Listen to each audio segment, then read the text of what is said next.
हम regional party, छोटी party है, बैकवर्ड की पार्टी है। 340 आर्टिकल को संवैधानिक दर्जा क्यों नहीं मिला? आप लास्ट 7 दिन मोदी साहब ओबीसी बन के देश के वोट मांग रहे थे, तो हमारा ये कहना है कि हमें कॉन्स्टिट्यूशनल दर्जा मिलना चाहिए। मुझे सपोर्ट दिया रामविलास पासवान ने, मुझे सपोर्ट दिया प्रकाश सिंह बादल ने, मुझे सपोर्ट दिया चंद्रबाबू नायडू ने, मुझे सपोर्ट दिया रामदास आठवले ने साहब। 8 दिन के बाद मोदी साहब को हमने धन्यवाद भी दिया। तुमने कॉन्स्टिट्यूशनल अमेंडमेंट कर किया।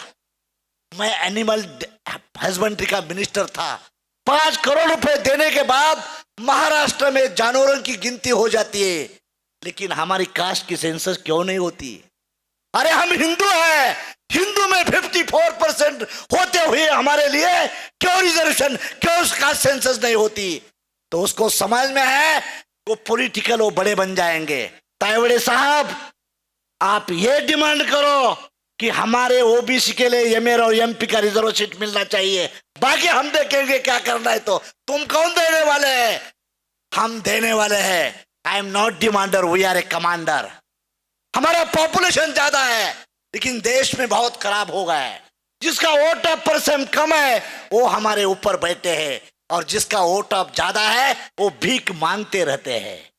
मुझे टिकट दे दो, मुझे मिनिस्टर करो, मुझे मेंबर ऑफ पार्लियामेंट करो, मुझे गवर्नर करो। ये मांगने वाली औलाद बदलनी चाहिए और राज करने वाली औलाद तैयार करना चाहिए। मिर्जा बेद जैसे वकील, एडवोकेट हमारे समाज में केडर पैदा होना चाहिए। ओबीसी के केडर तैयार होना चाहिए। जब तक ये केडर तैयार नहीं होगा राजूरकर, तब तक हमारा सर्व मसला खराब हो जाएगा। कुछ भी नहीं, मैं मिनिस्टर बनूंगा, चीफ मिनिस्टर बनूंगा, प्राइम मिनिस्टर बनूंगा, और मेरा सेक्रेटरी सुनने वाला कोई नहीं रहेगा। तो तेरी मिनिस्ट्री की किस काम की नहीं होगी? किस काम की नहीं होगी? इसीलिए ब्यूरोक्रेट्स भी हमारे पास पाइए, जुडिशरी भी हमारे पास चाहिए, और बजटरी तरतूद भी बैकवर्ड के लिए मिलनी चाहिए। SC ST को मिलना चाहिए, वो कोई नहीं। अपर कास्ट को मिलना चाहिए, उसको भी हम अपोज नहीं कर रहे। लेकिन हमारा हक क्यों है? हम महात्मा फुले के वारिसदार बताते हैं, महासाहू महाराज के वारिसदार बनाते हैं, बाबा साहब के फॉलोअर बनाते हैं, लेकिन हम कुछ नहीं कर पा रहे, हम बातें कर रहे हैं। ओबीसी को मेरा कहना है, तायवड़े साहब, मैं भी छोटी पार्टी चलाता हूं, मेरी बड़ी पार्टी नहीं है। ओबीसी मेरे साथ सब आते थे। इस देश का प्रधानमंत्री भी हमारी पार्टी का बन सकता है, देश का प्रधानमंत्री बन सकता है। लेकिन हमारे दुख की बात है कि परने फुके के खिलाफ ही नाना पटोले खड़ा किया जाता है। खड़ा करने वाला कौन है वो सोचना चाहिए। हमारे भाई में झगड़ा लगाने वाला कौन है वो सोचना चाहिए। जिस दिन वो समझ में आएगी, तब तक ये देश का मालिक हम बन जाएंगे और बजट की तरतूद हम करेंगे। आपको नहीं बताएंगे जो I am the ruler of the India, you are not the ruler of the India, I am the ruler of the India. इसीलिए मैं धन्यवाद देना चाहता हूं, तन मन धन के साथ दे और बी पॉलिटिक्स। हमारे ओबीसी भाई बोलते पॉलिटिक्स नहीं, ये गंदा है, पॉलिटिक्स करना चाहिए। अरे एम्स की लड़ाई में हमें अरेस्ट हुआ था, मेडिकल में मिलने वाला ईश्वरैया जय रिटायर जय, उसके बदौलत मिला।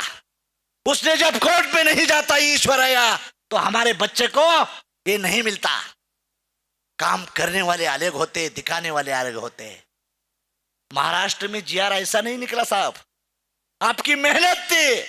राजूरकर, आप लोगों ने मेहनत किया था, लेकिन हम अंदर बैठे थे। कैबिनेट में भी झगड़ा करने वाले हम थे। हम बोले आप नहीं सपोर्ट करेंगे, हम वॉकआउट करेंगे, हम हमारा पार्टी का समर्थन वापस लेंगे। जब तक दबावगढ़ तैयार नहीं करेंगे शब्बीर अंसारी साहब, तब तक कुछ नहीं होगा। हरिभाऊ राठौड़, तब तक कुछ नहीं होगा। हम मांगते रहेंगे, ये देने वाले कुछ नहीं होगी। हम इतने पॉपुलेशन होते हुए भी हमारा क्यों नहीं बन पा रहा है? क्यों नहीं? हमारे आदमी को स्टेट मिनिस्टर आप करते हैं, आप बोलते हैं हमने मिनिस्टर किया है। स्टेट मिनिस्टर को क्या पावर होती है? स्टेट मिनिस्टर को कैबिनेट में बैठने के लिए भी अलाउ नहीं होता। I am a cabinet minister. तो हमारे आदमी को आप स्टेट मिनिस्टर करा के बोलता है कि हमने आपको मिनिस्टर किया है। सैनी साहब, हमें मालूम है ना क्या है, हरियाणा की क्या पोजीशन है। आप अच्छे बात करते हैं, इसलिए आपको टिकट भी कट दिया है। मेरे पार्टी से लड़ जाओ, आपको टिकट दिया जाएगा।